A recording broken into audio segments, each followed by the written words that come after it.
Hello, everyone, and peace of Christ to all of you. Today, we had an opportunity to speak to someone who is extremely knowledgeable in Islam. He is the one who decided to speak about something, and like supposedly he is prepared because he want to get Christian Prince busted, and he did really. No CP. Let us see. Okay, let's talk about satanic verses.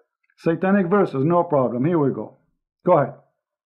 I want to ask you what the problem is with Muhammad receiving the satanic verses and Allah abolishing what he threw in. Okay, so you agree that Muhammad he received satanic verses? Many of the majority of the scholars and tafsir say that this story of Al-Gharanik is a fabrication. But you just said, everybody heard you.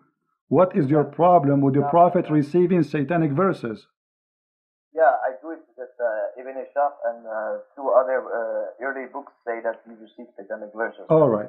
So can you tell me the story how Allah abolished those verses? How Muhammad he said those verses and how Allah abolished them?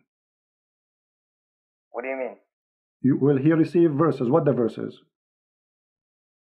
About Allah, Manat, and Al-Awza. Yeah, what he said about them? Basically, he was like praising the gods of the pagans, and later on he said, no, the pagans were happy with it, and later on he said, no, this is from Satan and not from God. Okay. And I want, okay. So you agree with that? He agreed that his prophet received satanic verses not from God. He agreed. Okay. And he's saying, what the problem with that? Yeah, because it's in Ibn Ishaq. But wonderful. The majority of the scholars and tafsir say it's a fabrication. Wonderful. My friend, we just heard all of you. What's your name, if you might say, so I can call you? Mahdi. So your name is what? Mahdi. Mahdi. Okay, Mr. Mahdi. You are welcome. I'm glad that you called me. You sound like a nice gentleman guy. Let us not to change the topic, please, one by one. You said you agree with the topic. You agree that the Prophet he received satanic verses. But it doesn't say in the Quran that Allah he said, can you make Quran like this? Right? Does the Quran say that?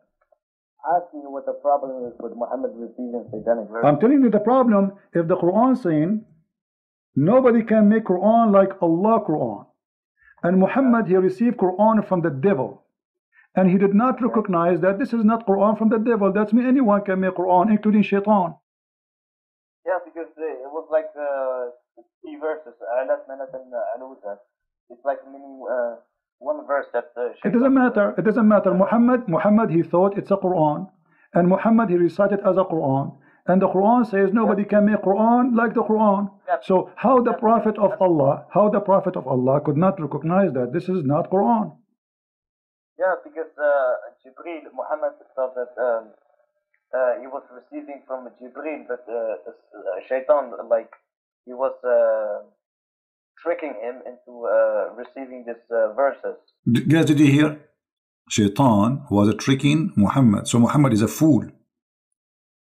And what does that mean? That means Shaitan, it's possible that he is Jibreel. Because if he was able to do it once, he can do it always. Correct?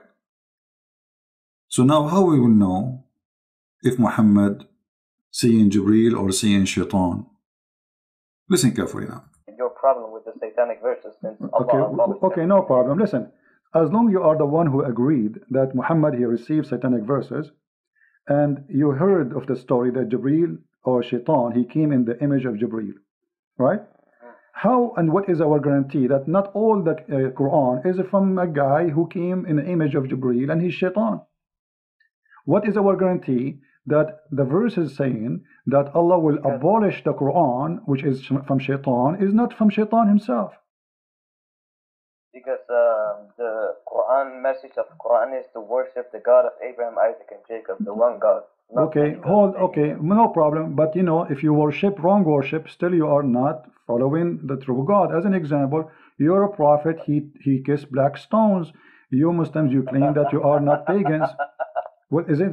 Is that from Satan or from Allah kissing black stone? No, he's holy. It's from paradise. It's holy. Where did Allah say to Muhammad, it's holy, kiss it? No. Okay, why he kiss it then? Because it's holy. Why it's holy? Because it's from paradise. Where it says that? It doesn't say that. So who said that to him? No, because in reality it's holy because it's from paradise. Okay. That's the reason it's So if a stone is coming from paradise, that makes Guys, it's reality. It's reality. It's a stone from paradise. Hello? So what? Isn't it a stone who is located in paradise is the same as a stone located in the earth? Both of them, they are created by the same God supposedly. So what the big deal? This pagan religion, they worship any meteor fell down in the ground. It's a strange stone. So they take it and they worship it. Actually, if we go in the hadith, you will find this. This is Sahih al-Bukhari. Look what it says. Read with me carefully, please. We used to worship stones, and when we find a better stone than the first one, we would throw the first one and take the later. And if we could not get a stone, then we would collect some earth, i.e. soil, and then bring a sheep and milk that sheep over it and perform tawaf around it, the same as they do around the Kaaba, tawaf. It's a pagan practice before Islam. They go around anything they worship. Do you see it? All right, continue. it holy. Yes. Okay, so when you go to heaven, you are going to kiss everything in the ground? No, that's different. That's when we are in heaven, but we are talking about the earthly life. What do you mean? We are now in the earthly life. We are not in heaven, so that's different. So what? If it's a stone from heaven, I mean, it's a stone, and kissing a stone will make you a pagan person. Let me ask you, did this stone have a duty or it's useless? What do you mean? The stone, you see, we are talking about Muhammad receiving satanic verses, and obviously Muhammad, he received a lot of satanic verses. One of them is the kissing the black stone. So this stone, is it useless or useful? If you touch it, then Allah on the day of judgment will forgive your sins. Okay, guys, if you touch the stone, Allah will forgive your sin. All right. The hadith says, if you touch the stone in the Yemeni corner. Did you hear it? Did you hear it? What is this? If you touch the stone, Allah forgive your sin. This is what they say to us, Islam worshipping one God and etc. Islam is nothing but a cult. Let us continue. If you touch the stone in the Yemeni corner, Allah, He erase your sin. How and why Allah will erase your sin for touching a stone? Because that's how Allah is making His creation. If He wants to do that, then He's gonna do that. It's His decision. What? It's a stone.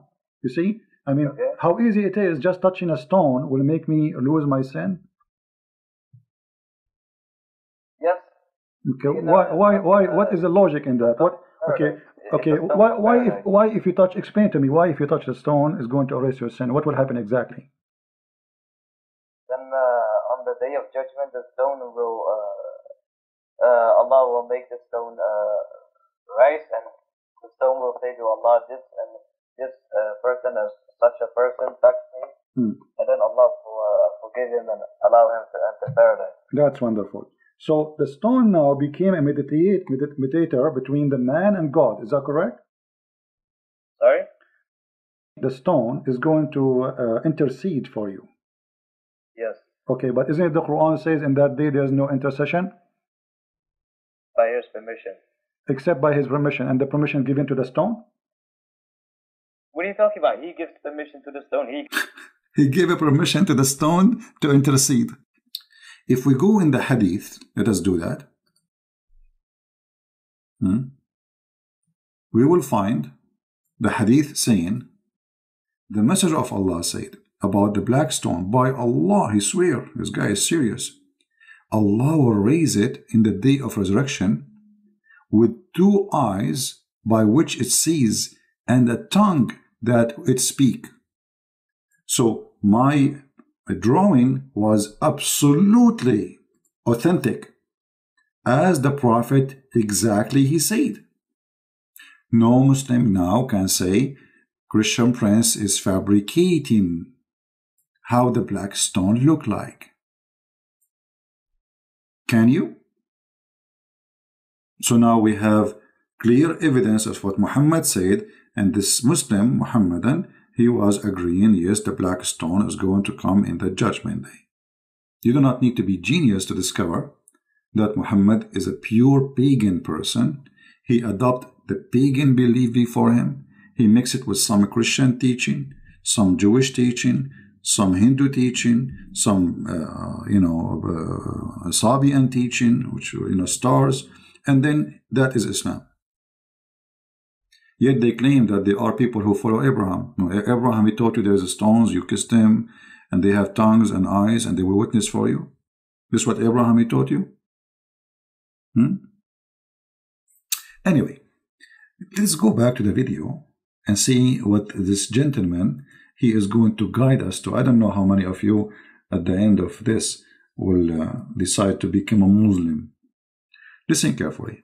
He gives permission to Muhammad. Okay, so the stone is a person, because you are saying now the stone is going to speak, and the stone is going to have a tongue, and the stone is going to have eyes. Is the stone is a person? According to the Quran, our hands and feet will also speak. Don't change topic. Is the stone, because you said the stone is going to have tongue and is going to have eyes? Yeah. Huh? Yeah, the same for Allah says in the Quran that our hands and feet will, on the day of judgment, will speak. And maybe this is metaphorical, but the stone literally is going to speak, correct? It is not. Okay, not metaphorically, no problem. Okay, no problem. Guys, it's not metaphorically. So his feet, this guy, he believes his feet is going to talk. It's not metaphorically. I was helping him. I was giving him a hand. His feet was going to talk. This is what he believed. He said it's not metaphorically. It's true. So when you go to Allah, so now look, we have many witnesses. We have your feet, your hands, and this is not metaphorically, Yeah. The Messiah, he said, this stone will witness for you. But he was talking about what? It's like, everything around you will witness in the judgment day. You cannot run away from what you did and what you said. Everything around you witness, but doesn't mean that the stone is going to talk. The Muslim, they believe in that literally, not metaphorically. Now, different Muslim, he will call me, he will say the opposite. He will say it's metaphorically. Why? Depending on the Muslim, how honest he is. This guy is being honest. Let us see. Not metaphorically. So the stone is going to witness for you in the day of judgment. Witness to whom? About what? Isn't Allah knowing everything?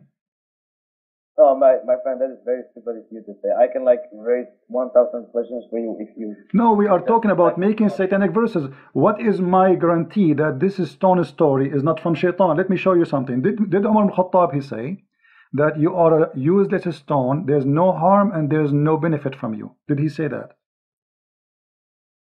That if Prophet would have not kissed it, I would have not kissed it. Thank you very much. But he said, you are a useless, harmless stone. Yes or not? It is not useless.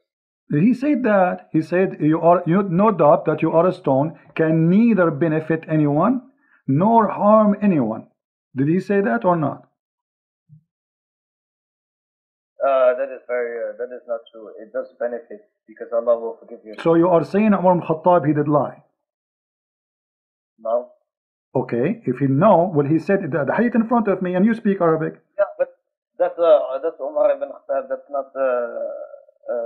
not the Prophet. Okay, but if Umar ibn Khattab saying something not true, it's a lie then. No.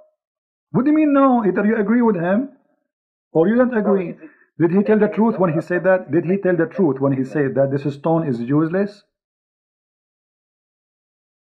Yeah, he said that, but the Prophet ﷺ did not say that. Okay, so the Prophet contradict the teaching of Umar al-Khattab, correct? The Prophet's teaching contradicts the statement and assumption of Umar ibn Khattab, yes. Okay, so Umar here was lying. No. What he was doing? He made his own assumption. Okay, how a person who is living in the time of the Prophet all this time, he thought that the stone is useless and now he is practicing kissing a stone, yet he knew it's useless. Why? How come nobody? How come none of the Muslims says to him, "Don't say that. It's useful"? Because the stone is literally a stone. It doesn't, like, it will benefit us, but Umar ibn Khattab wasn't talking about this benefit on forgiving sins on the day of judgment. He was talking about benefit of that the stone is like a stone. It doesn't do anything to anything. Okay, hold on. He is saying, unless because the Prophet, he kissed you, I'm kissing you. He is saying you why he is saying it's useless. Kissing you is useless. So this is about now and later. Kissing you is useless. But you said the one who touched the black stone is going to witness for him in the day of judgment. Umar al-Khattab is getting your Prophet busted, saying it's not true. It's a lie. It's just a stone. No, he's making his own assumption. Assumption. So he is making false assumption, correct? His assumption is not true, no. Yeah, it's a false assumption. So let me go. So if we go in the Quran, it says that Allah. Do you notice he is struggling? He don't dare to say Umar is lying. But the fact Umar is not lying, he's saying the truth. This is a stone is useless. Nobody dare to say Umar was telling a lie here. But Umar here is totally contradicting Muhammad's teaching. And how Umar became a caliphate, and how Umar is a leader and his companion, and yet he did not know what Muhammad said. How Umar have wrong understanding. There's no way. Anyway, then we go back and then we talk about Muhammad. Let me move the video a little bit. Muhammad is going crazy. Muhammad is going crazy. Let us see, maybe here. Your Prophet, according to the Muslims, he was under the control of a black magic. Is that correct? Black magic is not shaitan. So what it is? It is magic revealed by Harud and Marut. Okay. It has nothing to do with shaitan. Okay, so your God Allah, he sent two angels to open a school of Harry Potter, and they teach magic. But who is the one who will use? You are the one saying that to me. Why you are laughing? Guys, he's laughing. I mean, that's what you're saying. Allah, he sent two angels to open a school in the Babylon Tower, like Harry Potter. Have you ever heard of a God? He sent angels to teach magic? Hello? He is a God, yet he is teaching magic? And he sent two angels, their specialty, they have a PhD in magic skills, brother. And their name is Harut and Marut. Look at the names. Have you ever heard of a satanic God more than Allah? I mean, what kind of God? He sent two angels to teach what? To teach us how we can make a man and a wife divorce. Tell us more, please. Who's saying that to me? Why you are laughing? Chapter 2, verse 102, it says, Allah, he sent Harut and Marut in the Babylon Tower to teach magic, correct? Yes. Okay, so they open a school of magic of Harry Potter in the Babylon Tower. Now, who is the one who learned from them the magic? The people of Babylon, whoever wants to learn. Okay, read for me, please. Chapter 2, verse number 102. It says that Sulaiman is not a kafir, but shaitan. They are the kuffar, who they are teaching the magic. Does it say that? Sorry, can you show me? Okay, with chapter 2, verse 102. It's on the screen. You My can read. English is not that good. No problem. Here we go. وما كفر سليمان ولكن الشياطين كفروا يعلمون الناس السحر وما أنزل على الملكين ببابل هاروت وماروت. So who is the one who is practicing the bad magic on mankind? Is shaitan. The Quran says that. So your prophet was controlled by the black magic, controlled by shaitan. No. The two angels teach magic, but Allah says in the Quran that whoever does accept teaching this magic, he will enter hellfire. My friend, does it say there that shaitan? Guys, Allah, he sent two angels to teach magic. And Allah said, whoever accepts teaching the magic, he will go to hellfire.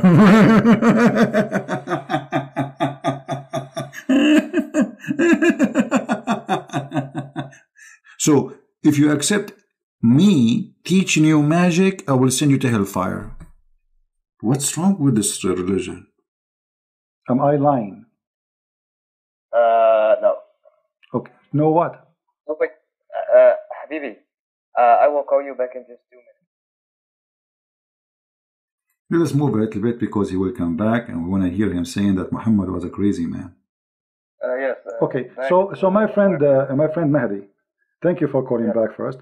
Now your prophet is under black magic. Black magic is what it is. Is it an evil thing? It is like end work of Shaitan. Okay, it's a work of Shaitan. That's wonderful. So by the work of Shaitan, Muhammad was controlled. How Shaitan was controlling Muhammad according to you? No, black magic. It was controlled. It was okay, but the black magic. Why? Is it okay? Is this magic is good or evil? I'm gonna explain. If someone wants to use black magic, you can make the person they will use the black magic on crazy, or they can do whatever they want. They can divorce his wife. Okay, so you are saying that the one who did the black magic to your prophet, he made him crazy. If someone wants to, yes, but this black magic only lasted for 1 year, according to yes, he made him crazy. Yes.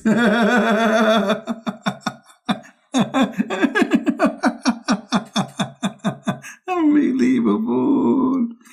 Mean. The prophet become crazy by the black magic? Crazy prophet?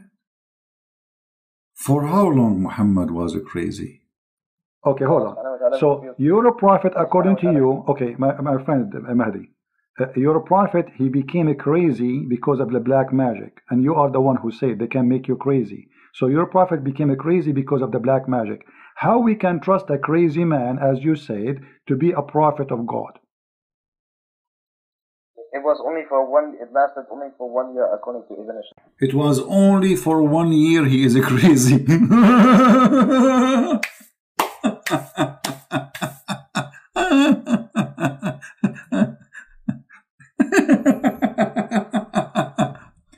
Christian Prince, what are you talking about? He was only crazy for 1 year. It's only 1 year, man. He was not crazy all the time. So now he is a prophet, and now he is crazy, and he is going to Havana.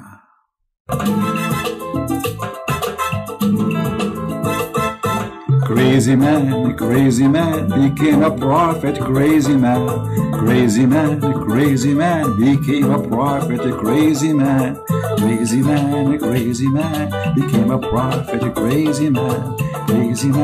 Crazy man became a prophet. Hey, it's official now. So I want people to take this recording and share it around. The Muslims agreeing that their prophet is crazy. But he was only crazy for 1 year. It's just 1 year, Christian Prince. Not much. It was only for it lasted only for 1 year, according to Ibn Ishaq. 1 year? Okay, 1 year. How many Quran he made when he was crazy? Guys, our friend Mahdi, this is very important, he said, he was crazy, Muhammad was crazy for 1 year only. Okay, how many years Muhammad was a prophet in his lifetime? 23 years. 23 years. So we can say... Guys, we have to be honest here. I mean, come on. The prophet was crazy only for 1 year. I mean, what a big deal. So he was crazy for 1 year, and he was a fool for the rest of the years. Me.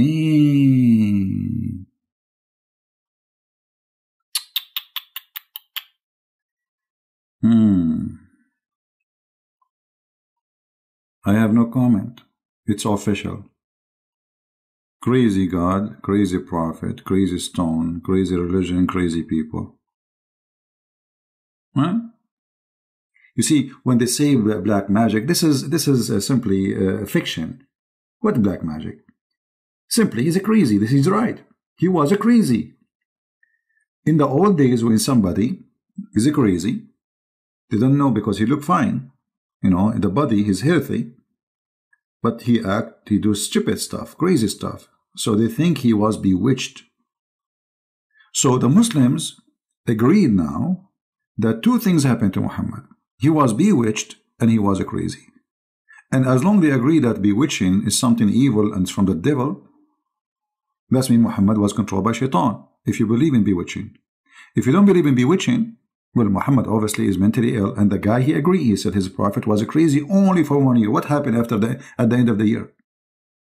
And not only that, he said to us that Allah, he helped Muhammad and he get him out from the black magic. But how? Listen carefully.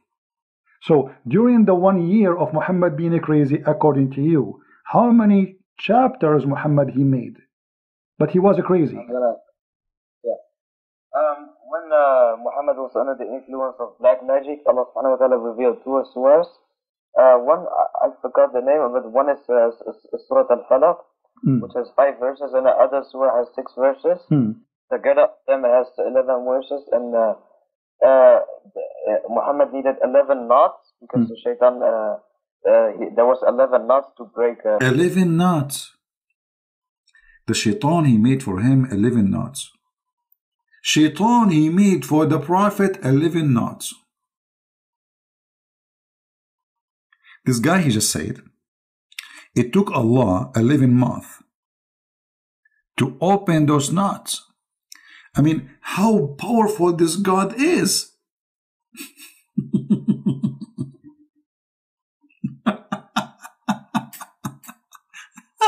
Why Allah is so slow? Why it's taking Allah 11 months to open 11 knots? I can open them in 15 minutes maximum. 11 months to open a knot. This is a nutty story.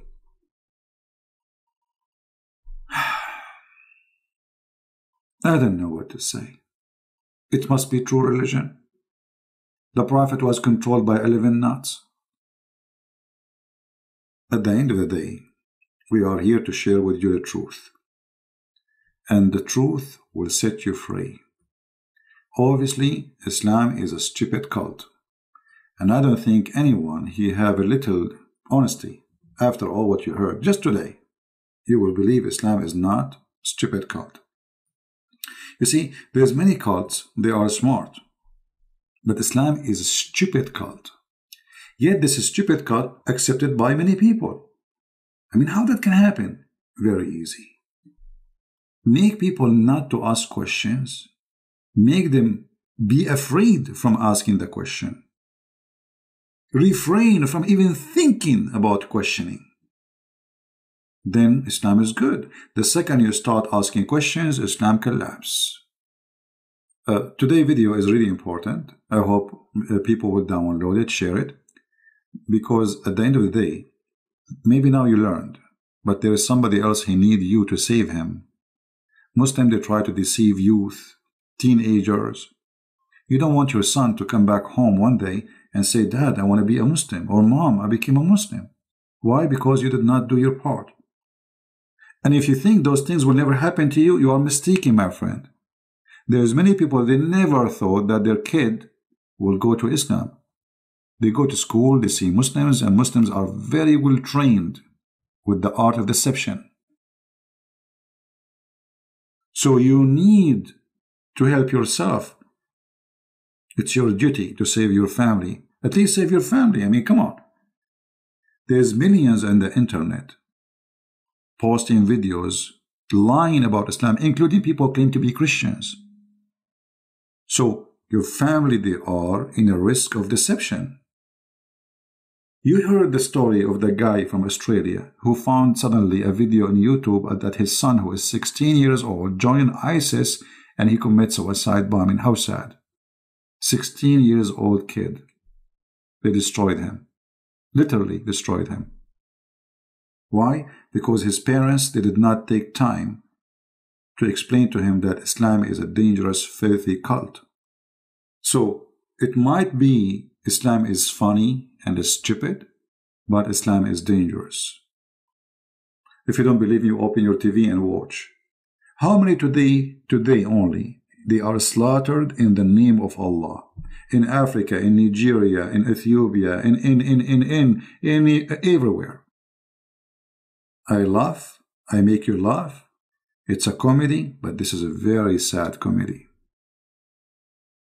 So really I appreciate all of you, and I pray that the Lord always will be with us, to help us, to save the Muslims, to love the Muslims, and not to fall in the trap of hate, because hate is a trap. We don't want to hate them. We want to hate the devil, which means hate. Hate the hate. Love the people. If you listen to this guy who was talking to me, you can tell this person is very simple. He thinks he's smart. He thinks he's genius. He thinks he knew it. He thinks he's getting me busted. But the fact, it's a comedy. It's a sad comedy.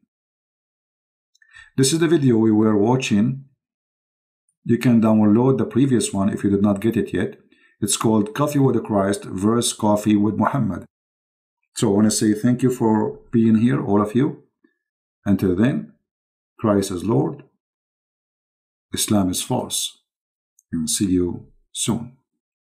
Bye-bye.